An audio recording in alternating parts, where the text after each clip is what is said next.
હાય everyone, Tapon science એકેડમીની online lecture સિરીઝમાં બધાનું સ્વાગત છે. નમસ્કાર બધાને.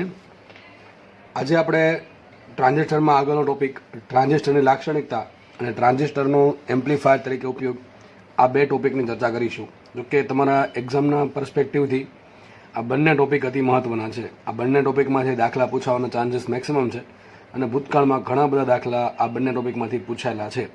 આપણે સ્ટાર્ટ કરીએ વન બાય વન. તો હવે આપણે સ્ટાર્ટ કરીએ ટ્રાન્ઝિસ્ટરની લાક્ષણિકતા. લાક્ષણિકતા શું છે એ તમને બધાને હવે એમ તો આઈડિયા આવી જ ગયો હશે. આપણે શરૂઆતમાં પીએન જંક્શન ડાયોડ બનાવ્યો, ત્યારબાદ એની લાક્ષણિકતા જોઈ હતી. લાક્ષણિકતામાં આપણે શું કરીએ કે એમાં જે કરંટ ફ્લો થાય છે અને જે વોલ્ટેજ છે ડાયોડને અક્રોસ એ કઈ રીતે વેરિએશન થાય છે એ જોયું હતું. ટૂંકમાં જે આપણે આઈ વિરુદ્ધ વીનો આલેખ દોરીએ, પછી એમાં ઝેનર ડાયોડ હોય, પીએન જંક્શન ડાયોડ હોય, એલઈડી હોય, સોલર સેલ હોય, ફોટો ડાયોડ હોય, આ તમામ માટે આપણે આ લાક્ષણિકતાઓ જોયેલી છે. હવે આપણે આગળ એટલે કે ટ્રાન્ઝિસ્ટર માટે લાક્ષણિકતા જોવાની છે. એમાં શું કરશું આપણે? ટ્રાન્ઝિસ્ટર માટે આઈ વિરુદ્ધ વીનો આલેખની ચર્ચા કરીશું. જોકે આપણે સાબિત નહીં કરવાનો. આ જે લાક્ષણિકતા, કોઈ પણની લાક્ષણિકતા હોય એની સાબિતી ના હોય, એ પ્રયોગ પરથી એક્સપેરિમેન્ટ કરીને દોરેલો હોય. વોલ્ટેજ આટલું ચેન્જ કર્યું, સામે પ્રવાહ કેટલો ચેન્જ થશે, વોલ્ટેજ પાછું ચેન્જ કર્યું તો પ્રવાહ કેટલો ચેન્જ થાય, આ પ્રમાણે એની લાક્ષણિકતા મેળવવામાં આવે છે. પછી ફોરવર્ડ બાયસ હોય કે રિવર્સ બાયસ હોય, પીએન જંક્શન ડાયોડ હોય કે ઝેનર ડાયોડ હોય, બરાબર છે. તો કોઈ પણની લાક્ષણિકતા તમારે પ્રયોગ કરીને એટલે કે એક્સપેરિમેન્ટ પરથી મેળવવાની હોય છે. જેમ આપણે પીએન જંક્શન ડાયોડમાં આઈ વિરુદ્ધ વીનો આલેખ ડ્રો કરેલો, એ જ પ્રમાણે આપણે ટ્રાન્ઝિસ્ટર માટે આઈ વિરુદ્ધ વીનો આલેખ દોરીશું. પરંતુ ટ્રાન્ઝિસ્ટરને છે ને કુલ બે પ્રકારની લાક્ષણિકતા હોય. એક તો ઇનપુટ લાક્ષણિકતા અને એક આઉટપુટ લાક્ષણિકતા. તમને ખબર છે કે ટ્રાન્ઝિસ્ટરનો આપણે એમ્પ્લીફાયર તરીકે ઉપયોગ કરીએ તો કોઈ એક જંક્શન કોમન કરીએ, બરાબર છે. જેમ કે આપણે મોસ્ટલી મેં તમને કીધું હતું કે આપણે કયું ટ્રાન્ઝિસ્ટર વાપરીએ છીએ? NPN-C. કયું વાપરીએ? NPN-C, એટલે કે NPN ટ્રાન્ઝિસ્ટરમાં કોમન એમીટર. એમાં ઇનપુટ શું હોય? ઇનપુટ તરીકે બે વસ્તુઓ છે, બેઝ અને એમીટર, અને આઉટપુટ તરીકે છે કલેક્ટર અને એમીટર. તો બેઝ અને એમીટર જે છે એનો ઇનપુટ સર્કિટ તરીકે ઉપયોગ થાય છે. તો ટ્રાન્ઝિસ્ટરને કુલ બે લાક્ષણિકતા. જો ટ્રાન્ઝિસ્ટરમાં છે ને બે સર્કિટ બને, એક ઇનપુટ સર્કિટ બનશે અને એક આઉટપુટ સર્કિટ બનશે. હવે કોઈ પણની લાક્ષણિકતા તમારે મેળવવી હોય, આઈ વિરુદ્ધ વીનો આલેખ દોરવો હોય તો શું કરવું પડે? પહેલાં સર્કિટ બનાવવી પડે. સર્કિટ બનાવીને જોવું પડે કે ભાઈ આઈમાં ચેન્જ કેટલો આવે છે, વીમાં ચેન્જ થાય છે તો, બરાબર. તો સર્કિટ બનાવવી પડશે. તો ટ્રાન્ઝિસ્ટરમાં કુલ બે ટાઈપની સર્કિટ બનશે. એક બનશે ઇનપુટ સર્કિટ અને એક બનશે આઉટપુટ સર્કિટ. સર્કિટ ડાયાગ્રામ છે એ તમને મેં અહીંયા અલગ પેજમાં બતાવેલો છે. જુઓ, તમે જોઈ શકો છો. આ ટ્રાન્ઝિસ્ટરની લાક્ષણિકતા શોધવા માટે, બરાબર, એક આપણે સર્કિટ બનાવેલી છે. જોકે આ જે આલેખ છે અથવા જે લાક્ષણિકતા છે અથવા જે સર્કિટ છે એ તમારે પ્રેક્ટિકલમાં છે, બરાબર, સિલેબસમાં છે. તમારે જે પ્રેક્ટિકલનો સિલેબસ છે ધોરણ 12નો, એમાં આ વસ્તુ તમારા સિલેબસમાં છે. હવે જો પ્રેક્ટિકલની એક્ઝામ કદાચ લેવાશે અને તમને પ્રેક્ટિકલ શીખવાડવામાં આવશે તો તમારે આ બધી વસ્તુ ભણવાની આવશે, સિલેબસમાં પરફોર્મ કરવાની આવશે. ઇન ધ સેન્સ ઓફ કે તમારે લેબોરેટરીમાં આપણે ટ્રાન્ઝિસ્ટરની લાક્ષણિકતાનો આલેખ દોરવાનો આવે છે, બરોબર છે. ઓકે, ચલો આપણે આગળ વધીએ. તો જો ટ્રાન્ઝિસ્ટરમાં શું હશે આપણને ખબર છે, દોરવાનું રહી ગયું અહીંયા. આ કયું ટ્રાન્ઝિસ્ટર થાય? NPN. કયું થાય? NPN. NPNમાં આ થઈ ગયો બેઝ, આ થઈ ગયો કલેક્ટર ને આ થઈ ગયો એમીટર. એમીટર છે ને એ બંનેમાં કોમન કરેલ છે. તો એમીટર છે એ ઇનપુટ સર્કિટનો ભાગ હશે અને એમીટર છે એ આઉટપુટ સર્કિટનો ભાગ હશે. આ સાઈડ બેઝની સર્કિટ છે, આ સાઈડ કલેક્ટરની સર્કિટ છે. તો આ થઈ ગયા આપણા માટે ઇનપુટ સર્કિટ, આ થઈ ગયા આપણા માટે આઉટપુટ સર્કિટ. જેમાં એમીટર છે, ઇનપુટ સર્કિટમાં કોણ આવશે? બેઝ અને એમીટર. આઉટપુટમાં કોણ આવશે? કલેક્ટર અને એમીટર. તો એમીટર છે એ બંનેમાં છે. That is it's common. એટલે તને શું કીધું છે? CE transistor, that is common emitter transistor. હવે છે શું? જો કાંઈ નથી આમાં, તમારે શોધવું શું પડે? મારે વિચારો, મારે આલેખ દોરવો છે કોનો? આઈ વિરુદ્ધ વીનો. અમારી પાસે બે કરંટ છે. જો એક તો ઇનપુટ પ્રવાહ અને એક આઉટપુટ પ્રવાહ. આપણે કામ કરીએ, પહેલાં માત્ર ને માત્ર ઇનપુટ પ્રવાહનો આલેખ દોરીએ, પછી આપણે દોરશું આઉટપુટ પ્રવાહનો. તો હવે જે ચર્ચા કરીશું એમાં હું ખાલી ઇનપુટ પ્રવાહની જ વાત કરીશ. તો મારે આ સર્કિટ જોડી દીધી મેં, બરાબર છે. એક બેટરી જોડી દીધી. તમને ખબર છે ટ્રાન્ઝિસ્ટરને કામે લગાડવું હોય તો મારે બેટરી જોડવી પડે. અને જો અહીંયા આ કયું ટ્રાન્ઝિસ્ટર છે? NPN. કયું છે? NP અને N. NPN ટ્રાન્ઝિસ્ટર છે. તો આ બેઝ છે એ P તરીકે વર્તન કરશે. વિચારો, આ થઈ ગયું એમીટર બેઝ જંક્શન, આ થઈ ગયું આ જે છે બંને વચ્ચે અહીંયા ને અહીંયા ટૂંકમાં આટલું સર્કિટ, એ છે એમીટર બેઝ એમીટર જંક્શન. અને તમને ખબર છે એમીટર બેઝ જંક્શનને ટ્રાન્ઝિસ્ટરને કામ લગાડવું હોય તો આપણે ફોરવર્ડ બાયસમાં જોડવું પડે. તો P છેડો તો ક્યાં જોડે? તો બેટરીના ધન છેડા સાથે, અને N છેડો જોડો બેટરીના ઋણ છેડા સાથે. એટલા માટે એમીટર બેઝ જંક્શન ફોરવર્ડ બાયસમાં આવશે. ધારો કે બેટરી નામ VBB છે. શું છે? VBB. યાદ રાખજો, આ બહુ આગળ કામ આવશે. આ સર્કિટ તમારા માટે બહુ આઈએમપી છે. આ સર્કિટ તમારા માટે બહુ આઈએમપી છે દાખલા ગણવા માટે. એક આ સર્કિટ અને હમણાં થોડાક સમય પછી એમ્પ્લીફાયરની સર્કિટ ભણાવું છું. આ બંને સર્કિટ યાદ રાખી લેવી, દાખલા ગણવામાં કામ આવશે. બરોબર. એક બેટરી જોડી દીધી વીબીબી. વીબીબીનું કામ શું છે? એમીટર બેઝ જંક્શન અને ફોરવર્ડ બાયસ આપશે. એ જ રીતે એક બીજી બેટરી જોડી છે આઉટપુટ સર્કિટમાં વીસીસી. તો કુલ 2 બેટરીની જરૂર પડે અહીંયા. એક બેટરી છે ઇનપુટમાં વીબીબી અને એક બેટરી છે આઉટપુટમાં વીસીસી. બરાબર. આ કલેક્ટર માટે સીસી વાપર્યું છે, બેઝ માટે બીબી વાપર્યું છે. બરાબર કે નહીં? ચલો આટલી ખબર પડી ગઈ. ઇનપુટમાં જે પ્રવાહ આવે છે આઈબી છે અને આઉટપુટમાં જે પ્રવાહ આવે એ આઈસી છે. બરોબર છે. આગળ એક અવરોધ જોડ્યો છે. અવરોધ શું કામ જોડ્યો છે? અવરોધ જોડીને આમ કર્યું છે. આની જગ્યાએ ઘણી વખત રિયોસ્ટેટ પણ દોરેલો હોઈ શકે. આ મતલબ એમ છે ચલ અવરોધ છે. શું છે મતલબ? ચલ અવરોધ. ટૂંકમાં વેરિયેબલ રેઝિસ્ટન્સ. આપણે આપણી ઈચ્છા અનુસાર આ અવરોધ જે છે એને ચેન્જ કરી શકીએ છીએ. શું કામ કર્યું છે? અરે ભાઈ, મારે વોલ્ટેજમાં ચેન્જ કરીને પ્રવાહમાં કેટલો ચેન્જ થાય એ શોધવો હોય તો અમારે અવરોધનો સહારો લેવો પડે. એટલા માટે R1 છે ચલ અવરોધ છે. એ જ રીતે અહીંયા R2 છે ચલ અવરોધ છે. આઉટપુટ સર્કિટમાં વોલ્ટેજ બદલીને પ્રવાહ બદલવો હોય તો અવરોધ જરૂર પડે R2. ઓકે. એટલા માટે અવરોધ R1 ને R2 જોડેલા છે. અહીંયા પ્રવાહ IB, અહીંયા પ્રવાહ IC. હવે જુઓ થશે એવું. આ વીબીબી બેટરી છે ઇનપુટ સર્કિટને પાવર આપશે. વીબીબી બેટરી છે ઇનપુટ સર્કિટને પાવર આપશે. તમારા નોલેજ માટે, જસ્ટ ખાલી તમારા સમજવા માટે મેં આ સર્કિટને અલગ કરીને બીજા પેજમાં દર્શાવી દીધી. જો અહીંયા એ જો કંઈક દેખાતું છે આવું જ તે જો. આટલી સર્કિટ જુઓ. આપણે જસ્ટ ખાલી ઇનપુટ સર્કિટ જ જોવાની છે. દેખાય છે? આ સર્કિટ છે એ શોર્ટમાં અહીં દોરી દીધી. જો એક બેટરી આવી ગઈ પ્લસ માઇનસ વીબીબી બેટરી. આગળ વધી એક અવરોધ છે R1. પછી કરંટ કેટલો વહે છે? IB જેટલો કરંટ વહે છે. અહીંયા બેઝ છે ને અહીંયા એમીટર છે. જસ્ટ કાંઈ સમજવા માટે હું દર્શાવી દીધું છે. જો કે અલગ અલગ સર્કિટ ના હોય, ટ્રાન્ઝિસ્ટરમાં બંને સર્કિટ ભેગી જ હોય, ઇનપુટ અને બાજુમાં આઉટપુટ. બરાબર. આ તો જસ્ટ સમજવા માટે, તમારી સમજણ માટે મેં અલગ કરી દીધું. જો હવે બેટરી શું કરે વિચારો. બેટરી કરે શું? જો બેટરી છે, મેન બેટરી વીબીબી છે. ત્યાંથી કરંટ ઉત્પન્ન ધારે કે IB કોને પ્રવાહ આપશે? R1 ને પ્રવાહ આપે. તો R1 ને પ્રવાહ IB આપ્યો. બધું શ્રેણીમાં જ છે એટલે પ્રવાહ આપશે IB. બરોબર કે નહીં? હવે IB પ્રવાહ મળવાના લીધે R1 ના બે છેડા વચ્ચે વોલ્ટેજ કેટલું હોય? V બરાબર IR. તો કેટલું હશે? IB R1. તો વીબીબી છે એનો એક ભાગ ક્યાં પડે? IB R1 તરીકે. અને બીજો ભાગ જુઓ. બીજો ભાગ ક્યાં જશે? અહીંયા બેઝ છે, અહીંયા એમીટર છે. ધ્યાનથી સમજો ભાઈ, આ વસ્તુ બહુ સમજવા લાયક છે. અહીંયા જો અહીં સમજાવું છું, મેન સર્કિટમાં સમજાવું છું. અહીંયા બેઝ છે, અહીંયા એમીટર છે. બરાબર છે. હવે તમારું વોલ્ટ મીટર છે ને એને બેઝના છેડા અને એમીટરના છેડા વચ્ચે રાખવાનું. ફરીથી કહું છું, આ બેઝનો છેડો છે, બેઝનું ટર્મિનલ છે અને આ છે એમીટરનું ટર્મિનલ. તમારું વોલ્ટ મીટર છે, ટૂંકમાં વોલ્ટ મીટરને આપણે અહીંયા જોડશું આ રીતે. આ વોલ્ટ મીટર શું આપશે? કોની વચ્ચેનું વોલ્ટેજ આપે? બેઝ અને એમીટર વચ્ચેનું. તો આને કહેવાશે VBE. શું કહેવાશે? VBE. યાદ રાખજો, બહુ જ કામનું છે VBE. VBE શું છે? બેઝ ટર્મિનલ અને એમીટર ટર્મિનલ વચ્ચેનું વોલ્ટેજ ડિફરન્સ અથવા PD. બરાબર. એ છે VBE. કે ભાઈ અહીંયા કેટલો વોલ્ટેજ છે ને અહીંયા કેટલો વોલ્ટેજ છે, એ બંનેનું PD. જો વોલ્ટેજનું કોઈ કામ નથી. બરાબર છે. વોલ્ટેજનું કોઈ કામ નથી. વોલ્ટેજના તફાવતનું કામ છે એટલે પીડીનું કામ છે. બરાબર છે. વોલ્ટેજ ડિફરન્સનું કામ છે. Voltage difference. જો વોલ્ટેજથી કરંટ ફ્લો ના થાય, મને કે અહીંયા 5 વોલ્ટ છે, એક છેડો અહીંયા 5 વોલ્ટ છે, એક અવરોધ છે, અહીંયા 5 વોલ્ટ છે. તો 5 વોલ્ટનું કોઈ વિનિંગ જ નથી.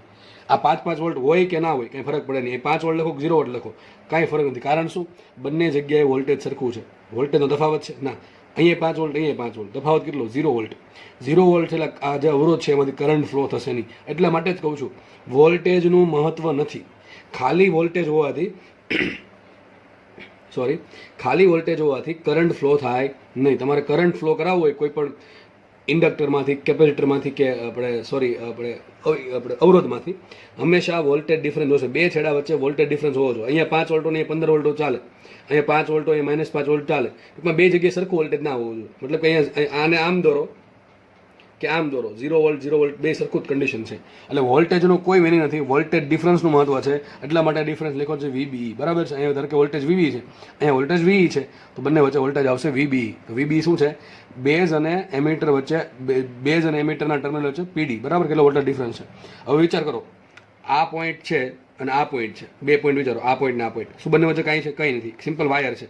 એટલા માટે તમે આ વોલ્ટ મીટર છે અહીંયા જોડો કે અહીંયા જોડો, સરખું જ આપે. શું અહીંયા VBE જ આવે. વિચારો, આ પોઈન્ટ ને આ પોઈન્ટ, બંને વચ્ચે કાંઈ છે? આ પોઈન્ટ અને આ પોઈન્ટ વચ્ચે કંઈ નથી. તો વોલ્ટ મીટર અહીંયા જોડું કે અહીંયા જોડું, કાંઈ ફરક પડે નહીં. તો એક કામ કરીએ ને, આ પોઈન્ટ ને આ પોઈન્ટ, આ પોઈન્ટ, આ પોઈન્ટ, આ પોઈન્ટ ને આ પોઈન્ટ, ચારે પોઈન્ટ વચ્ચે કંઈ આવતું નથી. ખાલી સિમ્પલ વાયર છે. અને વાયર મેં તમે કીધું શું કીધું છે? વાયર છે એ કેવું છે? આપણે સુપર કંડક્ટર લેશું. આપણે ટૂંકમાં એનો અવરોધ 0 લેશું. બરાબર છે. તો અહીંયા યાદ રાખો, આ પોઈન્ટને અને આ પોઈન્ટને જોડો, આ પોઈન્ટને જોડો, આ પોઈન્ટને ટૂંકમાં અહીંથી લઈને કોઈ પણ પોઈન્ટને જોડો, હંમેશા વોલ્ટેજ ડિફરન્સ સરખું જ આવશે. કારણ શું છે, વાયર જોડેલા છે બધા પોઈન્ટ વચ્ચે, અને વાયર છે એ સુપર કન્ડક્ટર માનશો એટલે અવરોધ 0 માનશો. ઘણી વખત છે ને આમ પણ જોડેલું હોય સીધી લીટી, આમ પણ દર્શાવે ઘણી વખત આ VBE છે. તો કન્ફ્યુઝ થવાની જરૂર નથી.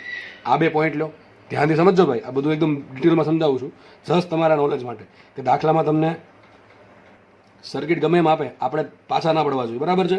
તો ધ્યાનથી સમજો, ગોખવાનું વસ્તુ નથી, સમજવાનું વસ્તુ છે કે આ બે પોઈન્ટ લઈ લો, કે આ બે પોઈન્ટ લો, કે આ બે પોઈન્ટ લો, કે આ બે પોઈન્ટ લો.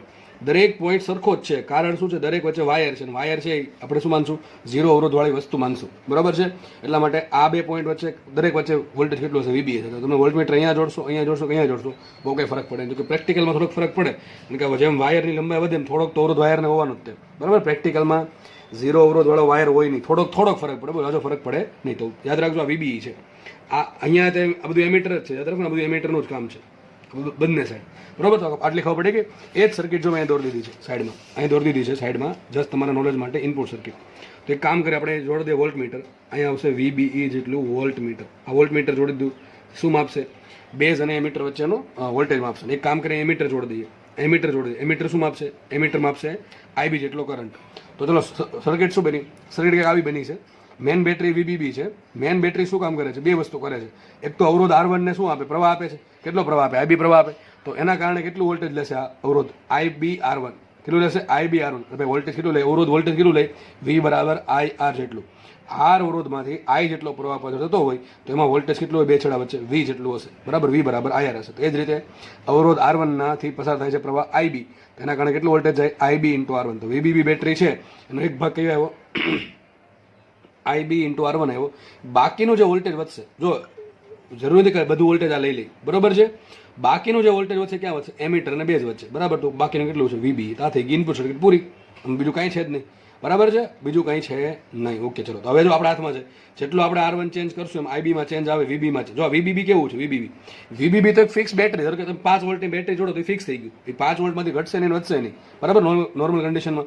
તો VBB છે એ અચળ છે. હવે તમે જો અવરોધ R1 માં ચેન્જ કરો તો આ તો અચળ છે, તો IB માં ચેન્જ આવે ને VBE માં ચેન્જ આવે. તો આપણે એક કામ કરીએ, એક ગ્રાફ ડ્રો કરીએ. કોનો IB વિરુદ્ધ VBE નો, IB વર્સિસ VBE, IB વિરુદ્ધ VBE નો ગ્રાફ દોરીએ. તો આ જે ગ્રાફ છે ને કહેવાય ઇનપુટ લાક્ષણિકતા. ક્યાં ક્યાં અઘરું છે, સમજ પડે કે ન પડે. તો અવરોધ R1 શું કામ જોડો, ને હું દરેક વસ્તુ સમજાવું છું કે આનું કામ શું છે. આનું કામ ચલ અવરોધ છે. આ ચલ અવરોધ શું કરે, એમાં વેલ્યુ એમ R1 ની વેલ્યુમાં ચેન્જીસ આવે તો IB માં ચેન્જ આવશે, એના કારણે VBE માં ચેન્જ આવે, કારણ કે VBB અચળ છે, બરોબર છે. ત્રણેયને એડજસ્ટ થવું પડે, પણ આને કેવું રહેશે, આ ભાઈ કે તમે ગમે એમ કરો ત્રણેય, પણ હું અચળ રહેશે એટલે VBB અચળ રહેશે. તો આ થઈ ગઈ ઇનપુટ સર્કિટ પૂરી. હમણાં આપણે આના પર આવીએ, આ થઈ ગઈ ઇનપુટ લાક્ષણિકતા, બીજું કાંઈ છે નહીં, બહુ એકદમ ઇઝી છે. હવે એ જ રીતે ચર્ચા કરીએ આઉટપુટ લાક્ષણિકતા. ચલો ફટાફટ જોઈ લઈએ. તો આઉટપુટમાં શું છે, ચલો આપણે આટલું સમજીએ, ખાલી જસ્ટ આટલી સર્કિટ સમજીએ.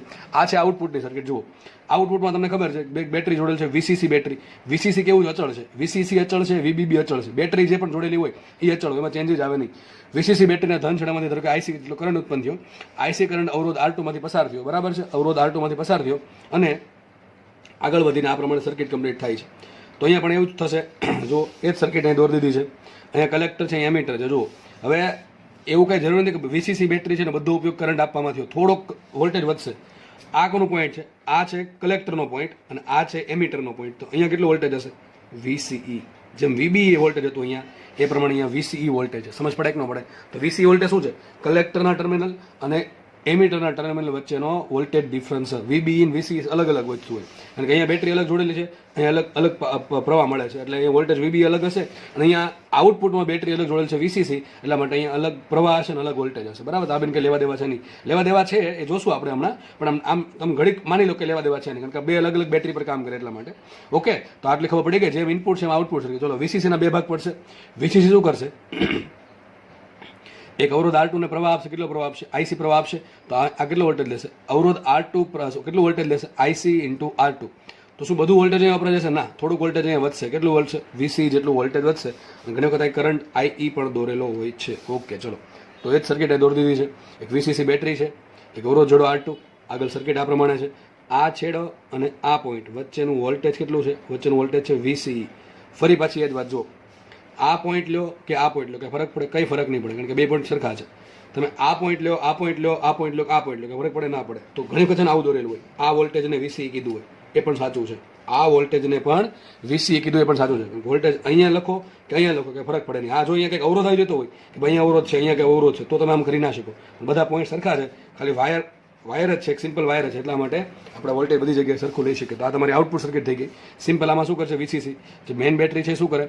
વીસીસી છે એક તો અવરોધ R2 ને પ્રવાહ આપશે આઈસી, તેના કારણે R2 કેટલો વોલ્ટેજ લઈ લેશે? વીસીસીમાંથી આઈસી ઇન્ટુ R2 વોલ્ટેજ કોણ લઈ લેશે? અવરોધ લઈ લેશે. બાકીનો વોલ્ટેજ છે એ કલેક્ટર અને એમીટર જંકશન વચ્ચે રહેશે, કેટલો? વીસીઈ. તો આમાં પણ એ જ વાત. વીસીસી કેવું? વીસીસી અચળ છે, બરાબર છે. તમે R2 માં ચેન્જીસ કરો તો આઈસીમાં ચેન્જીસ થશે, વીસીઈમાં ચેન્જીસ થશે. તો એક કામ કરીએ, અહીંયા કોના આલેખ દોરીએ. જો આ કોના આલેખ હતો? ઇનપુટ માટે હતો. આ કોના માટે છે? આઉટપુટ માટે છે. Input current sorry output current કયો? આઈસી. આઉટપુટ વોલ્ટેજ કયું? વીસીઈ. યાદ રાખજો. જો ભાઈ ઘણા કહેશે વીસીસી આઉટપુટ વોલ્ટેજ ના થાય. અરે વી તો બેટરી છે દોસ્ત, બરોબર છે. બેટરીમાં ચેન્જીસ આવે નહીં. તો ઇનપુટ અરે આઉટપુટ પ્રવાહ અને આઉટપુટ વોલ્ટેજ વચ્ચે જે આલેખ છે એને કહેવાય આઉટપુટ લાક્ષણિકતા. અને અહીંયા ઇનપુટ કરંટ છે આઈબી અને આઉટપુટ ઇનપુટ વોલ્ટેજ છે વીબી. તો આઈબી અને વીબી વચ્ચેના આલેખને કહેવાય ઇનપુટ લાક્ષણિકતા. કેટલું ઈઝી છે સમજો. જેના ડાયોડમાં જે હતું, જે આપણે પીએન જંકશનમાં જે હતું એ જ અહીંયા છે, આઈ વિરુદ્ધ વીનું આલેખ. પણ અહીંયા બે સર્કિટ છે, ઇનપુટ આઉટપુટ. આપણે બે માટે અલગ અલગ દોરીએ. અહીંયા છે ઇનપુટ લાક્ષણિકતા, અહીંયા છે આઉટપુટ લાક્ષણિકતા. ઇનપુટ પ્રવાહ આઈબી અને ઇનપુટ વોલ્ટેજ વીબી વચ્ચેના આલેખને કહેવાય ઇનપુટ લાક્ષણિકતા. અને આઉટપુટ પ્રવાહ આઈસી અને આઉટપુટ વોલ્ટેજ વીસી વચ્ચેના આલેખને કહેવાય આઉટપુટ લાક્ષણિકતા. સિમ્પલ વસ્તુ છે. તો આપણને એટલી ખબર પડી કે ઇનપુટ લાક્ષણિકતા શું છે અને આઉટપુટ લાક્ષણિકતા શું છે. થોડુંક ડિટેલમાં અભ્યાસ કરીએ. જુઓ બધું હવે જે સમજાવ્યું છે એ જ વસ્તુ છે. અહીંયા જો મેં શું કીધું હમણાં, ઇનપુટ બેટરી કઈ છે? વીબીબી. તમને ખબર છે ઇનપુટ બેટરી વીબીબી છે જે ઇનપુટ સર્કિટને કરંટ પૂરો પાડે છે. આઉટપુટ બેટરી છે વીસી છે જે આઉટપુટ સર્કિટને કરંટ પૂરો પાડે છે.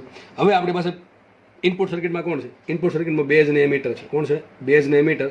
અને આઉટપુટ સર્કિટમાં છે કલેક્ટર ને એમીટર. આ બંને બનાવશે ઇનપુટ સર્કિટ અને આ બંને બનાવશે આઉટપુટ સર્કિટ. કારણ કે આપણે સીઈ ટ્રાન્ઝિસ્ટર એ લખ્યું જ છે, એનપીએન સી આની વાત કરીએ છીએ એટલા માટે. અને આની જ વાત આવશે તમારે, બરાબર? એનપીએન સી ની. તો બેઝ એમીટર છે ઇનપુટ સર્કિટ બનાવે છે. તો ઇનપુટ પ્રવાહ કયો થશે? ડેલ્ટા આઈબી અથવા સિમ્પલ આઈબી લખજો ને, આઈબી લખજો. ઇનપુટ પ્રવાહ છે આઈબી થશે અને ઇનપુટ વોલ્ટેજ થશે વીબી. ડેલ્ટા ઘડી કાઢી નાખજો, એ તમે સમજાવો છો શું છે ડેલ્ટા, બરાબર છે. તો ઇનપુટ પ્રવાહ આઈબી છે, બસ યાદ રહી જાય એ વસ્તુ છે. ઇનપુટ પ્રવાહ આઈબી, ઇનપુટ વોલ્ટેજ વીબી. એ પ્રમાણે આઉટપુટ પ્રવાહ અહીંયા સિમ્પલ આઈસી લખજો અને આઉટપુટ વોલ્ટેજ લખજો વીસી. લખી દઉં છું. ઇનપુટ આઉટપુટ પ્રવાહ છે આઈસી અને આઉટપુટ વોલ્ટેજ છે વીસી. આટલી ખબર પડી કે 6 વસ્તુમાં હમણાં તમને સમજાવી, દરેક વસ્તુ સમજાવી છે મેં. વીબી ક્યાં મળે, આઈબી ક્યાં મળે, આઈસી ક્યાં મળે, વીસી ક્યાં મળે અને વીબીબી વીસીસી શું છે એ જસ્ટ આપણે બધા નામ આપેલા છે. ઓકે, હવે આવે ઇનપુટ લાક્ષણિકતા પર. ઇનપુટ લાક્ષણિકતા કરવાનું શું? એક તો પાકું છે કે ઇનપુટ પ્રવાહ આઈબી અને ઇનપુટ વોલ્ટેજ વીબી વચ્ચેનો જે આઈ વિરુદ્ધ વીનો આલેખ છે, એટલે કોનો આલેખ થશે? આઈબી વિરુદ્ધ વીબી. કોનો આલેખ થશે? આઈબી વિરુદ્ધ વીબી નો જે આલેખ છે એને સિમ્પલ ઇનપુટ લાક્ષણિકતા કહેવાય. પરંતુ અહીંયા એક વસ્તુ અચલ રાખવી પડશે. એમાં થાય એવું કે તમે ઇનપુટ કરંટ બદલાવો તો આઉટપુટ કરંટમાં પણ થોડોક ફરક પડે. કારણ કે બાય ધ વે બંને સર્કિટ જોડેલી છે. એમીટર જે છે એ બંનેમાં કોમન છે, એટલે બંને સર્કિટ જોડેલી છે. એટલા માટે યાદ રાખજો, ઇનપુટ પ્રવાહમાં ચેન્જીસ લાવો તો આઉટપુટ પ્રવાહમાં ચેન્જીસ આવે. પણ હવે તો આપણે વિચારવાનું એમ છે કે સર આપણે અહીંયા ઇનપુટ પ્રવાહ અને ઇનપુટ વોલ્ટેજનું કામ છે, પરંતુ આપણે એક કામ કરવું પડે કે સર આના ચેન્જીસ લાવવાથી આઉટપુટમાં થોડોક ચેન્જીસ આવે. તો આપણે કામ કરીએ, આઉટપુટનું એક પેરામીટર, આઉટપુટમાં બે પેરામીટર છે. જો આઉટપુટમાં તો પ્રવાહ છે અને એક વોલ્ટેજ છે. એક કામ કરીએ, વીસી ને ચલ રાખી લઈએ. કોને ચલ રાખી દઈએ? વીસી ને. તો હકીકતે વ્યાખ્યા આવી થશે ઇનપુટ લાક્ષણિકતાની કે આઉટપુટ વોલ્ટેજ કોણ છે? વીસી. આઉટપુટ વોલ્ટેજ વીસી અચળ રાખવાનું. આઉટપુટ વોલ્ટેજ જે વીસી છે એની એક વેલ્યુ સેટ કરી દેવાનું કે 2 વોલ્ટ. તો વીસી 2 વોલ્ટ સેટ કરી દીધું. હવે તમારે શું કરવાનું? ઇનપુટ પ્રવાહ આઈબી અને વીબી નો આલેખ દોરવાનું. એટલે કે વીબી માં ચેન્જીસ લાવવાનું. કોના કારણે લાવશું? R1 ના કારણે. મેં તમને સમજાવ્યું કે અવરોધ R1 માં ચેન્જીસ આવે એના કારણે આઈબી અને વીબી માં ચેન્જીસ આવે, તમારે બેનો આલેખ દોરવાનું. એટલે આખું વ્યાખ્યા અહીંયા છે કે આઉટપુટ વોલ્ટેજ વીસી અચળ રાખીને ઇનપુટ પ્રવાહ આઈબી અને ઇનપુટ વોલ્ટેજ વીબી માં આઈ વિરુદ્ધ વી, એટલે કે આઈબી વિરુદ્ધ વીબી નો જે આલેખ દોરો ત્યારે વીસી અચળ રાખીને, એને કહેવાય ઇનપુટ લાક્ષણિકતા. સેમ અહીંયા આઉટપુટમાં પણ એ જ વસ્તુ. આઉટપુટ પ્રવાહ આઈસી અને આઉટપુટ વોલ્ટેજ વીસી. જો અહીંયા વીસી છે, આઉટપુટ વોલ્ટેજ છે, દેખાય છે તમને. આઉટપુટ પ્રવાહ આઈસી અને આઉટપુટ વોલ્ટેજ વીસી માં આઈ વિરુદ્ધ વી નો આલેખ, એટલે કોનો આલેખ થશે? આઈસી વર્સિસ વીસી નો જે આલેખ છે એને કહેવાય આઉટપુટ લાક્ષણિકતા. પરંતુ આમાં પણ ઇનપુટનું કોઈ એક પેરામીટર અચળ રાખવાનું. નોર્મલી અહીંયા છે ને આઈબી ને અચળ રાખે, બરાબર છે.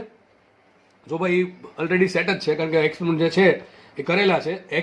જે લાક્ષણિકતા મેળવવામાં આવે છે, ઇનપુટ લાક્ષણિકતા અને આઉટપુટ લાક્ષણિકતા, જેનો આપણે અભ્યાસ કરવાનો છે, એમાં ઇનપુટ લાક્ષણિકતામાં આઉટપુટનું એક પેરામીટર અચળ રાખવાનું અને જે મોટા ભાગે રાખે વીસી, બરાબર છે. અને આઉટપુટ લાક્ષણિકતામાં ઇનપુટનું એક પેરામીટર અચળ રાખવાનું જે મોટા ભાગે રાખે આઈબી, બરાબર છે. આવું કારણ શું? એનું કારણ એ છે કે આલેખ જે મળે છે કે જેનો અભ્યાસ કરીને આગળ ઉપયોગ થાય છે એમાં આ બંને વેલ્યુ અચળ રાખીને જે આલેખ મળે છે એનો આગળ વધારે સારી રીતે ઉપયોગ થઈ શકે એટલા માટે, બરાબર છે. તો અહીંયા યાદ રાખો, આઉટપુટ લાક્ષણિકતામાં ઇનપુટ પ્રવાહ અચળ હોય અને ઇનપુટ લાક્ષણિકતામાં આઉટપુટ વોલ્ટેજ અચળ રાખીને ઇનપુટ પ્રવાહ ઇનપુટ વોલ્ટેજ વચ્ચેનો આલેખ, અને અહીંયા આઉટપુટ લાક્ષણિકતામાં ઇનપુટ પ્રવાહ આઈબી અચળ રાખીને આઉટપુટ પ્રવાહ અને આઉટપુટ વોલ્ટેજ વચ્ચેનો આલેખ. સિમ્પલ વાત. ઇનપુટ લાક્ષણિકતામાં આઈ વિરુદ્ધ વીનો આલેખ હોય પણ બંને કેવા હશે? ઇનપુટ હશે. ઇનપુટ વોલ્ટેજ, ઇનપુટ પ્રવાહ, પરંતુ એમાં આઉટપુટનું વોલ્ટેજ અચળ રાખવાનું. બીજી વાત, આઉટપુટ લાક્ષણિકતામાં આઉટપુટ પ્રવાહ અને આઉટપુટ વોલ્ટેજ વચ્ચેનો આલેખ પણ સિમ્પલ, એમાં ઇનપુટ પ્રવાહ અચળ રાખવાનો, બરાબર છે. કારણ કે બંને સર્કિટ કો રિલેટેડ છે, બંને સર્કિટ જોડેલી છે એક સાથે, બંને સર્કિટ અલગ અલગ નથી, બરાબર. બંનેમાં એમીટર કોમન છે. અને સીધી વાત, એનપીએન ટ્રાન્ઝિસ્ટર છે, એનપીએન ટ્રાન્ઝિસ્ટર એ આખું ભેગું હોય, એમાં કઈ એવું ન બેઝ અલગ છે કમિટર અલગ છે, બરાબર. આ પ્રમાણે જશે તો બધાને ખબર છે, એમીટર, બેઝ ને કલેક્ટર બધું ભેગું જ છે ઓલરેડી.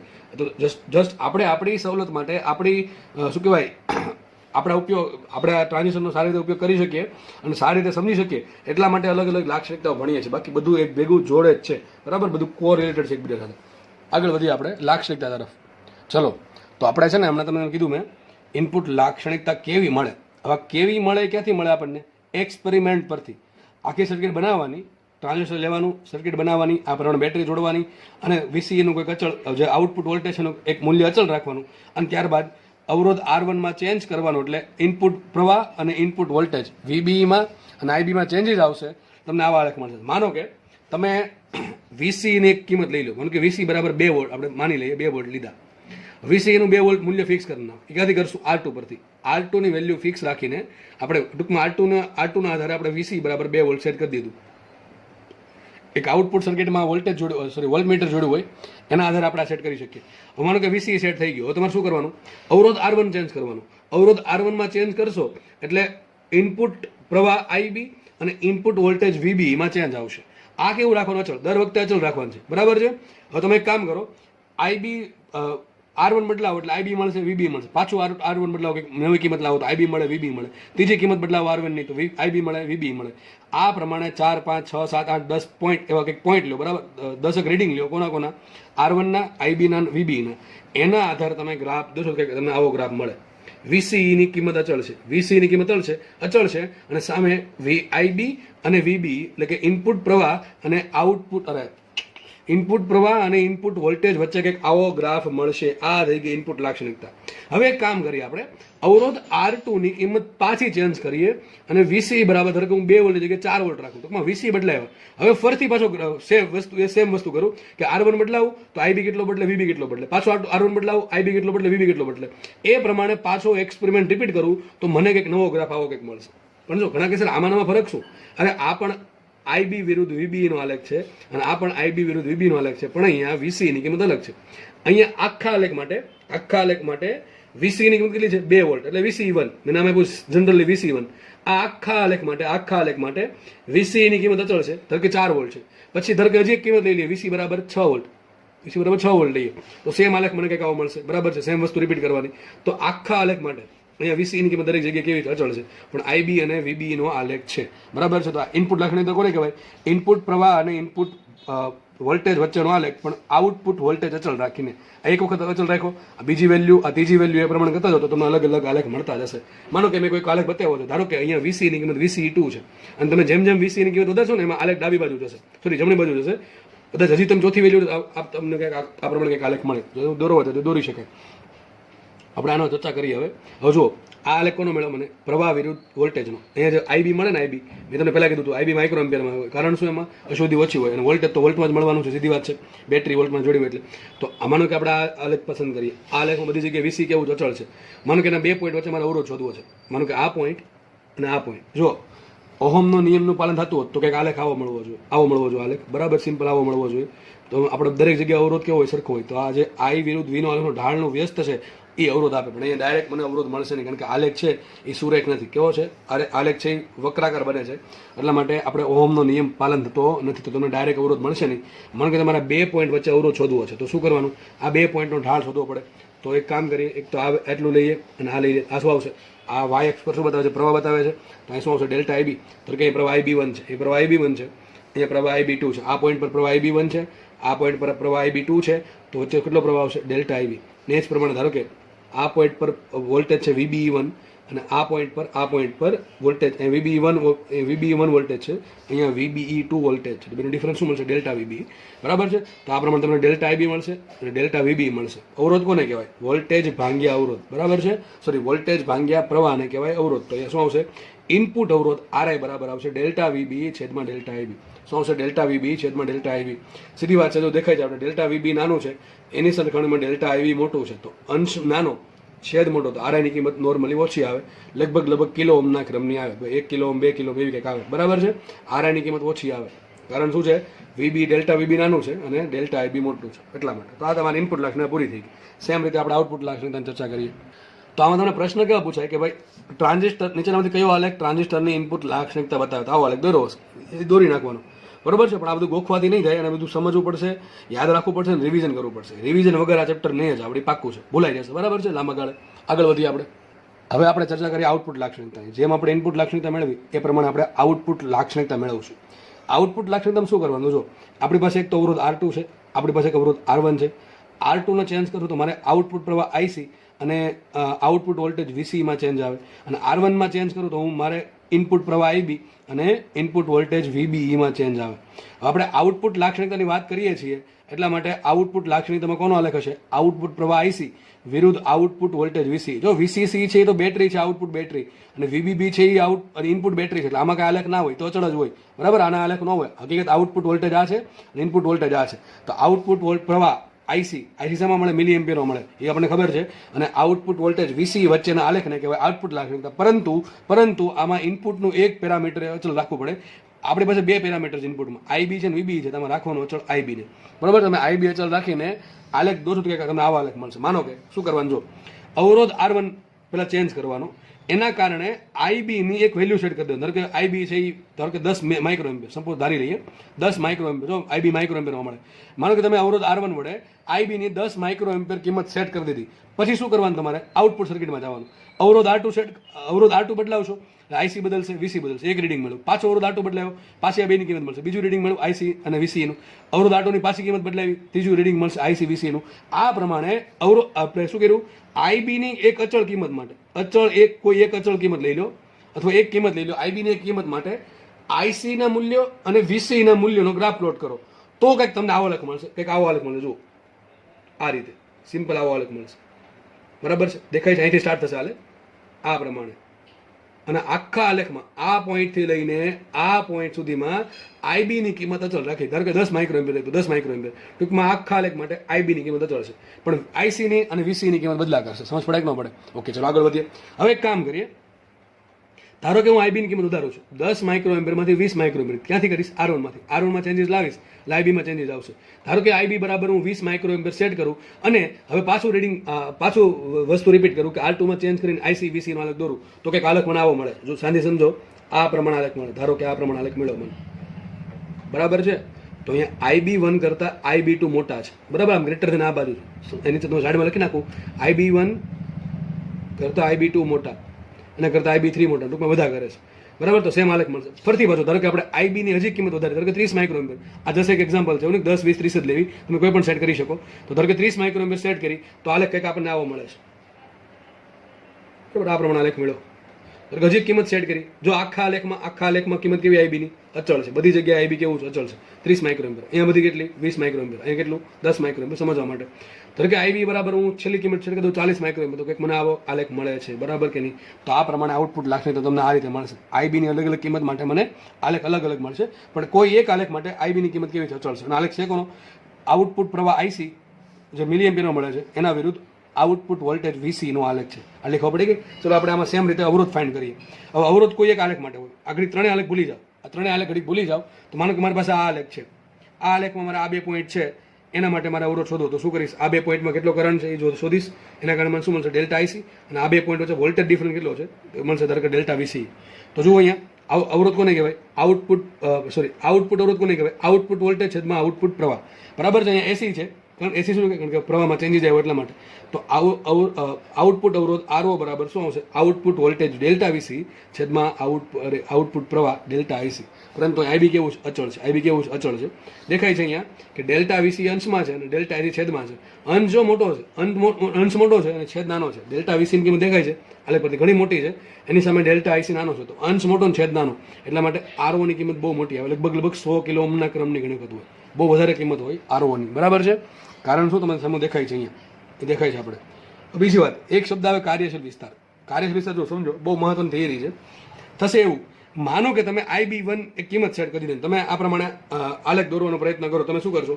તમને શરૂઆતમાં તમને આ આવો આલેખ મળશે, સીધી લીટી, સુરેખ આલેખ મળશે, આલેખ સુરેખ મળશે. આટલા ભાગમાં અવરોધ સરખો હશે. પછી અમુક સમય પછી થશે એવું કે ભાઈ પ્રવાહ છે ને, આ તમે અવરોધ R2 માં ચેન્જ લાવો છો અને આઈસી અને વીસી ની કિંમત તમે નોટ ડાઉન કરો, અવલોકન લો છો, તમને શરૂઆતમાં આવો આલેખ મળે. અમુક સમય પછી થશે એવું કે તમે અવરોધ R2 ની કિંમત ચેન્જ કરશો ને, તો સામે છે ને આઈસી આ પ્રમાણે વધશે. ટૂંકમાં આઈસીમાં બહુ ચેન્જીસ નહીં આવે, પણ વીસીમાં ચેન્જ. અહીં શું છે? આઈસી છે. બરાબર છે? તો દેખાય છે લગભગ સીધી લીટી મળે છે. સીધી લીટી મળે છે એક્સ અક્ષે સમાંતર. તો વિચારો, માનો કે આ પોઈન્ટ ને આ પોઈન્ટ આમ દોરો અહીંયા, તો લગભગ આઈસી ની કિંમત કેવી મળે? સરખી મળે છે. અહીંયા આઈસી ની કિંમત સરખી મળે છે એક પ્રવાહ માટે. સમજ પડે છે કે નહીં? તો અહીંયા આપણે એવું જોઈ શકીએ કે અવરોધ R2 ની કિંમત ચેન્જ કર્યા પછી અમુક સમય બાદ આઈસી ની કિંમત છે એ વીસી ની કિંમત વધવા છતાં અચળ રહે, લગભગ અચળ. આમ થોડુંક આમ ત્રાસું છે, થોડુંક ઉપર જાય છે, એવું જો આર પ્રમાણે છે. એક્ઝેક્ટલી આમ નથી, થોડુંક આમ છે, થોડુંક જ. એટલું બધું નહીં, તમને સમજવા માટે દોર્યું. લગભગ આવું કંઈક જ છે આ પ્રમાણે. બરાબર છે? લગભગ તમે અચળ ગણી શકો કે ભાઈ પ્રવાહ વોલ્ટેજ, આઉટપુટ વોલ્ટેજ વધશે પણ સામે આઉટપુટ પ્રવાહ છે એ અચળ થઈ ગયો. બરોબર છે? તો આવું દરેક વિભાગમાં. માનો કે તમે આઈબી ની પાછી કિંમત ચેન્જ કરી, તો તમને પહેલા શરૂઆતમાં આલેખ આવો મળશે. આઈબી ની કિંમત થોડીક વધારી તો પ્રવાહ આલેખ આવો મળશે. છતાં પણ એમાં અમુક ભાગ પછી તો આવું થઈ જાય છે કે ભાઈ વોલ્ટેજની કિંમત વધશે, સામે પ્રવાહની કિંમત વધશે નહીં. બરાબર છે? ધારો કે આઈબી ની આપણે હજી કિંમત વધારી, IB3 લઈ લઈએ, 30 માઇક્રોએમ્પિયર લઈ લઈએ, તો પણ સેમ એવું થશે કે પહેલા શરૂઆતમાં આલેખ આ પ્રમાણે મળશે, આ પ્રમાણે આલેખ મળશે, પણ એમાં પણ અમુક સમય પછી પાછો તમને આલેખ આ પ્રમાણે જ મળશે. તો દરેક આઈબી ની એક ચોક્કસ કિંમત માટે મને એવો ભાગ મળે છે, આલેખમાં એવો ભાગ મળે છે કે જ્યાં આઉટપુટ વોલ્ટેજ વધે છે પણ સામે આઉટપુટ પ્રવાહ વધતો નથી. તો આવો જે ભાગ છે, જો આપણે જોઈ શકીએ, લગભગ આ જે બાઉન્ડ્રી છે, આ બાઉન્ડ્રીમાં એવું થાય છે કે આઉટપુટ વોલ્ટેજ વધે છે, દેખાય છે આઉટપુટ વોલ્ટેજ તો બધા કરે છે, પણ સામે આઉટપુટ પ્રવાહ બધે લગભગ કેવો છે? અચળ છે. આઈબી ની એક કિંમત માટે કેવો અચળ છે? તો આ વિસ્તારને કહેવાય કાર્યશીલ વિસ્તાર. કાર્યશીલ વિસ્તાર. અને ટ્રાન્ઝિસ્ટરનો ઉપયોગ કરવામાં આવે તેમાં આઉટપુટ લાક્ષણિકતામાં કાર્યશીલ વિસ્તારનો ઉપયોગ કરવામાં આવે છે, અને ખાસ આનો ઉપયોગ થાય એમ્પ્લીફાયરમાં. તમને પ્રશ્ન પૂછાય કે આઉટપુટ લાક્ષણિકતા દરમિયાન ટ્રાન્ઝિસ્ટરનો એમ્પ્લીફાયર તરીકે ઉપયોગ કરવો હોય તો કયા વિસ્તારમાં થાય છે? કાર્યશીલ વિસ્તાર. તમને સ્ટેટમેન્ટ તરીકે પ્રશ્ન આવે કાર્યશીલ વિસ્તાર શું છે? તો આઉટપુટ લાક્ષણિકતા દરમિયાન આઈબી ની કોઈ એક ચોક્કસ કિંમત માટે જ્યારે આઉટપુટ પ્રવાહ વોલ્ટેજ વધે છે પરંતુ સામે આઉટપુટ વોલ્ટેજ વધે છે પરંતુ સામે આઉટપુટ પ્રવાહ લગભગ અચળ રહે છે. તો દરેક ભાગમાં IB1, IB2, IB3, IB4, IB ની એક ચોક્કસ કિંમત માટે આવું દરેક ભાગમાં મળે છે. તો આ જે ભાગ છે કે જેમાં આઉટપુટ વોલ્ટેજ વધે છે પણ સામે આઉટપુટ પ્રવાહ છે લગભગ અચળ છે, એવા વિસ્તારને કહેવાય કાર્યશીલ વિસ્તાર. તો આ 1 માર્કનો અથવા 4 માર્કનો પ્રશ્ન, રોકડા માર્ક અપાવે, પ્રશ્ન પૂછાય. બરાબર છે? આપણે આગળ વધીએ. તો આપણે છે ને આઉટપુટ લાક્ષણિકતા ભણી ગયા, ઇનપુટ લાક્ષણિકતા ભણી ગયા. તમારે બેના આલેખ યાદ રાખવાના છે. ભાઈ આલેખ યાદ નહીં રહે તો 4 માર્ક જશે. ઘણી વખત સિમ્પલ આવા દાખલા પૂછે, ભાઈ નીચેનામાંથી કયો આલેખ ટ્રાન્ઝિસ્ટરની આઉટપુટ લાક્ષણિકતા બતાવે, તો આ સિમ્પલ આવો આલેખ હશે. બરોબર છે? પછી ઘણી પ્રશ્ન આમ પૂછે, તમને આવું આપી દીધું, તમને આમ પ્રશ્ન પૂછે કે IB4, IB3, IB2 અને IB1 આ ચારેમાંથી મોટું કોણ છે? તો આ મોટું હશે. એવું નહીં કે ઉપર આવે એટલે મોટું હોય, ઘણી વખત નાનું હોય, પણ આપણા કેસમાં આ મોટું હશે અને આ સૌથી નાનું છે. તો આમાંથી દરેક ઘણા બધા પ્રશ્ન પૂછી શકે. કાર્યશીલ વિસ્તાર મેં તમને કીધું એ બરોબર. ઓકે, ચલો. તો આપણે ઇનપુટ લાક્ષણિકતા ભણી ગયા, આઉટપુટ લાક્ષણિકતા ભણી ગયા. હવે જસ્ટ થોડાક 2-3 છે સૂત્ર છે, એનો અભ્યાસ આપણે કરીએ. તો જો આઉટપુટ લાક્ષણિકતા દરમિયાન અને ઇનપુટ લાક્ષણિકતા દરમિયાન આપણને કોઈ અમુક પેરામીટર મળ્યા. એક આપણને મળ્યું હતું જો ઇનપુટ અવરોધ. આ ક્યાંથી મળ્યો હતો? ઇનપુટ લાક્ષણિકતા દરમિયાન. બસ યાદ છે, નામ રાખવાનું છે. તમને એક વસ્તુ યાદ હશે કે અવરોધ બરાબર વોલ્ટેજ છેદમાં પ્રવાહ. અવરોધ બરાબર વોલ્ટેજ છેદમાં પ્રવાહ. આટલું બધાને ખબર હશે. બસ આટલું યાદ હોય, બરાબર છે? R બરાબર V/I, તો કોઈ વાંધો આવશે જ નહીં. બરાબર? હું યાદ રાખું, યાદ રાખતા રહેજો. સૂત્ર જો ભાઈ તમને દાખલા પૂછશે તમને એમ કહી દો ડેલ્ટા વીબી આટલું, ડેલ્ટા આઈબી આરે કેટલું, જો દાખલા આવા 4 માર્કમાં આવશે. ટ્રાન્ઝિસ્ટરના દાખલા બહુ ઇઝી છે, બહુ જ ઇઝી, પણ દાખલા બનાવવા માટે, દાખલા ગણવા માટે સૂત્ર યાદ હોવા જરૂરી છે. અને સૂત્ર યાદ હોવા માટે રકમનો ડેટા વાંચતા આવડવો જોઈએ, એનો ઉપયોગ કેમ કરીને સૂત્ર કઈ રીતે બનાવવું એ ખબર હોવી જોઈએ ને તો જ દાખલો આવડશે. દાખલા વધીમાં વધી 2 થી 3 સ્ટેપના અને એકદમ ઇઝી દાખલા હશે, પણ સૂત્ર આવડશે તો જ, અને સૂત્ર તો જ આવડશે કે જો સમજશો તો જ. તો યાદ રાખો, હું જે સમજાવું છું ધ્યાનથી સમજશો તો લેક્ચર પતશે, જોડે જોડે તમારે પતી જશે. ચલો, પહેલું ઇનપુટ અવરોધ કોને કહેવાય? સિમ્પલ. અવરોધ કોને કહેવાય? પ્રવાહના છેદમાં વોલ્ટેજના છેદમાં પ્રવાહ. કોને અવરોધ કહેવાય? વોલ્ટેજના છેદમાં પ્રવાહ. અહીં કયા વોલ્ટેજ, કયા અવરોધની વાત છે? ઇનપુટ અવરોધની. તો આપણે શું કરવું પડશે? ઇનપુટ વોલ્ટેજ છેદમાં ઇનપુટ પ્રવાહ. હવે ઇનપુટ વોલ્ટેજ શું હતું? વીબી છેદમાં ઇનપુટ પ્રવાહ હતો આઈબી. પરંતુ વીબી અને આઈબી અચળ નથી, આપણે ખબર છે. હમણાં આપણે ઢાળ દોર્યો યાદ હોય તમને. આલેખ કંઈક આ પ્રમાણે હતો. અહીંયા આઈબી નો આલેખ હતો, અહીંયા વીબી નો આલેખ હતો, અને આ પ્રમાણે કંઈક આલેખ હતો. તો અહીંયા 2 પોઈન્ટ લઈને આપણે શોધ્યું હતું હમણાં કે ભાઈ આ છે ડેલ્ટા વીબી છે, સોરી ડેલ્ટા આઈબી છે, અને આ ડેલ્ટા વીબી છે. તો આ બંને ભાંગા કરો શું તમને આર મળે. હમણાં તમને કીધેલું હતું, બરાબર છે? આગળ ડેલ્ટા આવશે. યાદ રાખજો, ઇનપુટ અવરોધ બરાબર ડેલ્ટા ઇન્ટુ ઇનપુટ વોલ્ટેજ છેદમાં ડેલ્ટા ઇન્ટુ ઇનપુટ પ્રવાહ. એટલે કે સિમ્પલ આરઆઈ બરાબર ડેલ્ટા વીબી છેદમાં ડેલ્ટા આઈબી. ઇનપુટ વોલ્ટેજ છેદમાં ઇનપુટ પ્રવાહ. વાત થઈ ગઈ પૂરી. પરંતુ ક્યારે? વીસી અચળ. જો આ કીધું તું ઇનપુટ આ ક્યાંથી આવ્યું? ઇનપુટ લાક્ષણિકતામાં. ઇનપુટ લાક્ષણિકતામાં શું કીધું આપણે?